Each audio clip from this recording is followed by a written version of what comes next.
Question number 7 भी एक अच्छा क्वेश्चन है।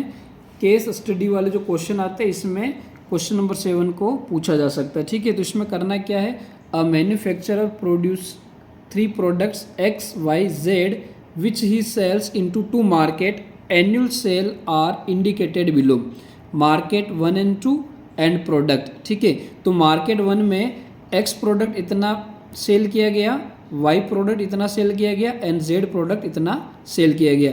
सेकंड मार्केट के अंदर एक्स वाई एंड जेड इतना इतना सेल किए गए।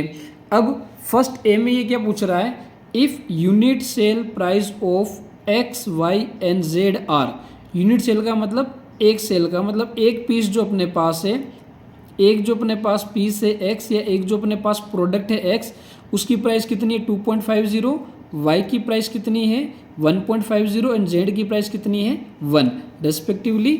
अब इसमें करना क्या है, find the total revenue in each market with the help of matrix algebra.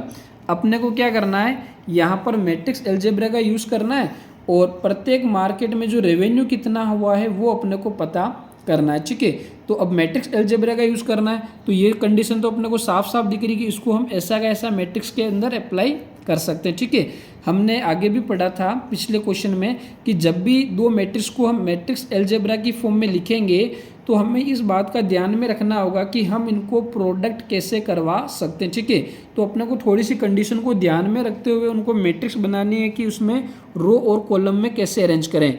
तो अपने पास जो ये प्रोडक्ट दे रखे हैं ये तो प्रोडक्ट है मार्केट 1 के और ये प्रोडक्ट है मार्केट 2 के। अब ये जो प्रोडक्ट हमने मार्केट 1 और 2 में सेल किए हैं उनकी जो प्राइस दे रखी है ना एक्स वाई जेड की, वो अपने को ये दे रखी है। तो ये जो प्राइस है ना, इस प्राइस को भी हम क्या करेंगे मैट्रिक्स की फॉर्म में लिखेंगे।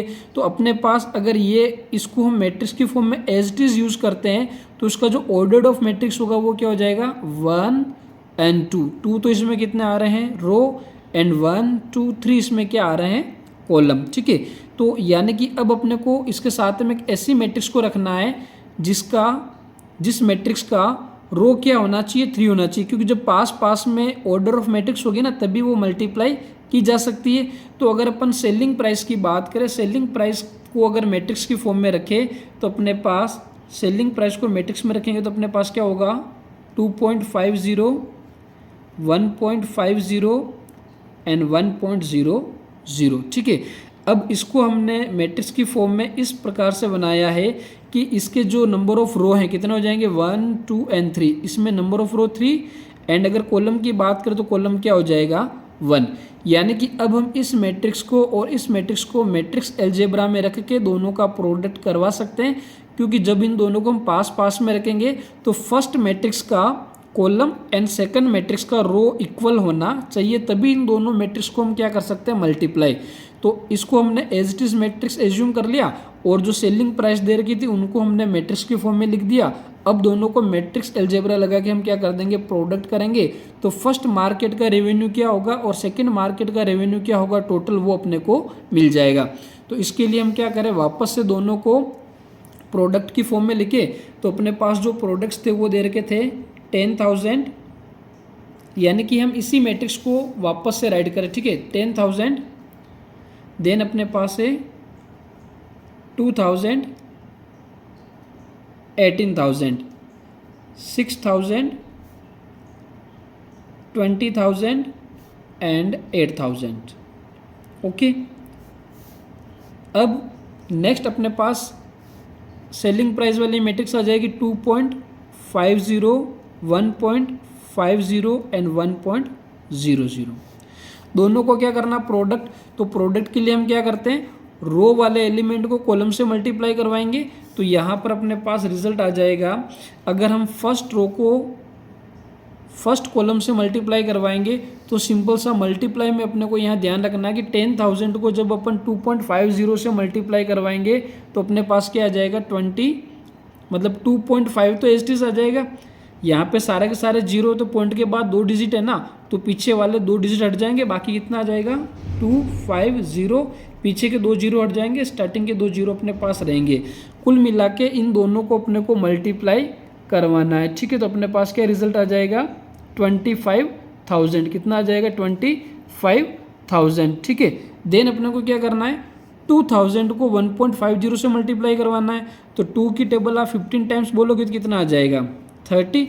अब यहाँ पर भी पॉइंट के बाद 2 डिजिट हैं, तो पीछे से अगर अपने को 2 डिजिट मतलब 2 पॉइंट के बाद 2 डिजिट है ना, तो ये तो साथ में मतलब 2 को अपन 1.5 से मल्टीप्लाई करवाएंगे तो 30, साथ में ये 0 और लगा दिया। अब पॉइंट के बाद 2 डिजिट है, तो यहाँ से भी पॉइंट के बाद अपन 2 डिजिट हटा देंगे तो पीछे क्या बच जाएगा अपने पास, 0, यानी कि कितना आ जाएगा, 3000। जस्ट अपने को इनसे मल्टीप्लाई करवा देना है, ठीक है। अब 18,000 को 1 से मल्टीप्लाई करवाएंगे तो 18,000 अपने पास टोटली पूरा आ जाएगा, ठीक है, 18,000, ठीक है। यानी इसको हमने इससे मल्टीप्लाई करवाया तो 25,000 आ गया। देन इसको इससे मल्टीप्लाई करवाएंगे तो 30,000, और इनके बीच में क्या लग चलता जाएगा अपने पास, प्लस, ठीक है। तो हमने फर्स्ट रो को फर्स्ट कॉलम से मल्टीप्लाई करवा दिया, ठीक है। 10,000 को 2.5 से, 2,000 को 1.50 से, एंड 18,000 को 1.00 से, ठीक है। तो फर्स्ट रो को फर्स्ट कॉलम से मल्टीप्लाई करवा दिया, ये रिजल्ट आ गया। देन क्या करना है, सेकेंड रो को फर्स्ट कॉलम से मल्टीप्लाई करवाएंगे, यानी 6,000 को 2.50 से हमें मल्टीप्लाई करवाना है। तो वापस से मल्टीप्लाई करवाएंगे। अब 25 की टेबल आप 6 टाइम बोलो, या फिर नॉर्मली आप मल्टीप्लाई करके देखोगे ना, तो मल्टीप्लाई करवाने पर अपने पास क्या रिजल्ट आ जाएगा, 25 इंटू 6 वैसे 150 होता है, ठीक है। तो ये आ जाएगा अपने पास 15, देन 30, ठीक है, 30, यानी कि अपने पास आ जाएगा 15,000, ठीक है। प्लस अब 20,000 को हम मल्टीप्लाई करवाएंगे 1.50 से, ठीक है। तो अपने पास वापस से 2 को 15 से मल्टीप्लाई करवाओगे तो 30, और साथ में 2 0 हटाने के बाद आ जाएगा अपने पास 30,000, कितना आ जाएगा, 30,000। एंड देन 800 को 1 से मल्टीप्लाई करवाएंगे तो क्या आ जाएगा अपने पास, 800, ठीक है। तो ये हमने फर्स्ट रो को फर्स्ट कॉलम से मल्टीप्लाई करवा दिया, देन सेकंड रो को भी फर्स्ट कॉलम से मल्टीप्लाई करवा दिया, तो ये रिजल्ट मिल गया। फाइनली ये अपने पास क्या, किसका रेवेन्यू मिलेगा, टोटल रेवेन्यू फर्स्ट मार्केट का मिलेगा, और ये अपने पास सेकंड मार्केट का टोटल रेवेन्यू मिल जाएगा। अब अगर हम इन सभी को ऐड करें तो ऐड करने पास पीछे अपने पास 3 0 एंड 3 0, तो हम भी फाइनली 1 2 एंड 3 0 लगा देते हैं। देन अपने पास 8 एंड 3 11, 11 और 5 16, 16 का 6, 1 कैरी, 1 एंड 1 2 एंड 2 और ये 4, ठीक है। 46,000 अपने को कहाँ मिल रहा है, फर्स्ट मार्केट का टोटल रेवेन्यू मिल रहा है। और अगर सेकंड मार्केट की बात करें तो इसमें भी 3 एंड 3 0 दे रखा, तो 1 2 एंड 3 0। देन ऐड करना 8 0 एंड 5, तो 8 और 3 कितना हो जाएगा, 13। देन 1, तो 1 एंड 3 4, 4 एंड 1 5, 53,000। तो अपने पास फर्स्ट मार्केट का जो रेवेन्यू मिल रहा है टोटल वो कितना है, 46,000, एंड सेकंड मार्केट का जो रेवेन्यू मिल रहा है वो कितना है, 53,000, ठीक है। तो ये तो हमने कर दिया। इसमें जो अपने को फर्स्ट पार्ट ए पूछ रखा था, ठीक है, अपने को क्या फाइंड करना था, find the total revenue in each market, प्रत्येक मार्केट में जो क्या क्या रेवेन्यू मिल रहा है वो हमने फाइंड आउट कर लिया। तो पहले मार्केट में तो मिल रहा है कितना, 46,000, एंड सेकंड मार्केट में मिल रहा है 53,000। अब इसके बी पार्ट में क्या पूछ रहा है अपने से, part number A, B part में क्या पूछ रहा है, if the unit cost of above 3 commodities are 2, 1 and 50 पैसे respectively, find the gross profit.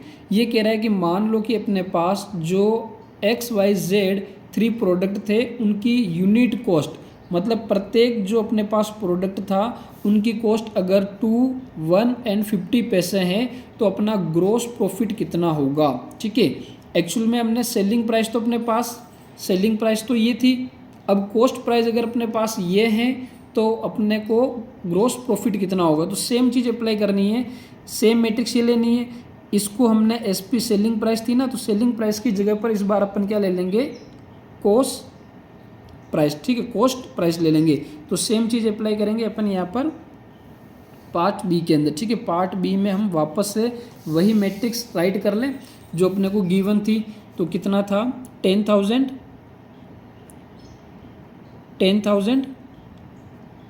2,000 and 18,000, then 6,000, फिर 20,000 एंड 8,000, ये अपने पास given matrix. Then cost price जो इस बार अपने पास कितनी है, 2, 1 एंड 50 पैसे के लिए अपन क्या लगा सकते हैं 0.0 पैसे रुपये में चेंज करने के लिए, ठीक है। यहाँ पे 00 एंड 00, ठीक है, नेसेसरी नहीं है बट अपन लगा सकते हैं। तो ये अपने पास रिजल्ट आ गया। अब अगर इन दोनों मैट्रिक्स को वापस से अपन मल्टीप्लाई करवाएंगे तो 10,000 को 2 से मल्टीप्लाई करवाओगे तो डायरेक्टली क्या बनेगा 20। वही है कि रो को कॉलम से मल्टीप्लाई करवाना है, तो फर्स्ट रो को फर्स्ट कॉलम से मल्टीप्लाई करवा रहे हैं, तो 10,000 को 2 से मल्टीप्लाई करवाएंगे तो कितना मिलेगा 20,000। देन 2,000 को 1 से करवाओगे तो प्लस में आ जाएगा 2,000 एंड 18,000 को 0.50 से मतलब कि 50 पैसे से अगर अपन मल्टीप्लाई करवाएंगे तो ये टोटल रुपीज़ है उसका हाफ हो जाएगा, यानी कि 9,000, ठीक है। तो फर्स्ट रो को हमने फर्स्ट कॉलम से मल्टीप्लाई करवा दिया। देन अपने को सेकंड रो को फर्स्ट कॉलम से मल्टीप्लाई करवाएंगे तो 6 को 2 से मल्टीप्लाई करवाएंगे, 6,000 को 2 से मल्टीप्लाई करवाएंगे तो कितना मिलेगा 12,000। देन 20,000 को 1 से करवाएंगे तो क्या मिलेगा अपने को 20,000 एंड 8,000 को 0.50 से मल्टीप्लाई करवाएंगे तो क्या मिलेगा 4,000। अब ये अपने पास किसकी कॉस्ट आ जाएगी, फर्स्ट मार्केट में जो हमने प्रोडक्ट सेल की उनकी, और ये अपने पास किसकी कॉस्ट प्राइस आ जाएगी, जो हमने सेकंड मार्केट में प्रोडक्ट सेल किए उनकी कॉस्ट प्राइस। तो अगर ऊपर वाले सभी को हम ऐड करें तो पीछे 3 0 3 0 एंड 3 0 तो 0 0 एंड 0, 9 एंड 2 11, 11 का 1 कैरी अपने पास एंड ये 2 और ये 3, तो कितना आ गया 31,000। फर्स्ट मार्केट में जो अपन ने प्रोडक्ट सेल किए थे उनकी कॉस्ट प्राइस कितनी है अपने पास 31,000। अब सेकंड मार्केट में जो अपन ने प्रोडक्ट सेल किए थे उनकी कॉस्ट प्राइस कितनी आ जाएगी, अगर हम इनको ऐड करें तो 30 30 एंड 30, तो यहाँ पर भी 30, देन 4 एंड 0 एंड 6, तो क्या आएगा 6 एंड देन अपने पास हो जाएगा पीछे 2 एंड 1 3, ठीक है 36,000। तो ये अपने पास क्या आ गया सीपी कॉस्ट प्राइस, ठीक है। और ये अपने पास क्या थी टोटल रेवेन्यू। तो अब ये पूछ रहा है कि अपने पास ग्रोस प्रॉफिट कितना होगा, तो ग्रोस प्रॉफिट के लिए हम क्या करेंगे, जो फर्स्ट मार्केट में टोटल रेवेन्यू था उसको माइनस करवा देंगे किसमें से, अपने पास जो कॉस्ट प्राइस थी, ठीक है। तो हम लिख सकते हैं profit of first market, profit of first market. First market में अपने पास प्रॉफिट क्या हो जाएगा, तो अपने पास जो भी एसपी थी फर्स्ट मार्केट की जो एसपी थी उसको माइनस कर देंगे फर्स्ट मार्क की सीपी से, कॉस्ट प्राइस से, ठीक है। तो सेलिंग प्राइस अपने पास क्या थी, हमने बेचा कितने में 46,000 में और हमने खरीदा कितने में था 31,000 में। तो 46 में से 31 चला गया तो अपने पास क्या बच गया 15,000। कितना बच गया 15,000। तो अपने को फर्स्ट मार्केट में कितना प्रॉफिट हो गया 15,000 का। देन अपन बात करें प्रॉफिट ऑफ सेकंड मार्केट। अगर सेकंड मार्केट में भी वही जो अपनी सेलिंग प्राइस थी, सेलिंग प्राइस कितनी थी 53 एंड सेकंड मार्केट का जो कॉस्ट प्राइस है वो कितना था 36,000। अब 53 में से 36 रिड्यूस करेंगे तो अपने पास क्या बच जाएगा 17,000। तो सेकंड मार्केट में अपने को कितना प्रॉफिट हो गया 17,000 रुपीज़ का, और फर्स्ट मार्केट में कितना प्रॉफिट हो गया था 15,000 रुपीज़ का, ठीक है। तो ये अपना क्वेश्चन नंबर 7 कंप्लीट। ओके।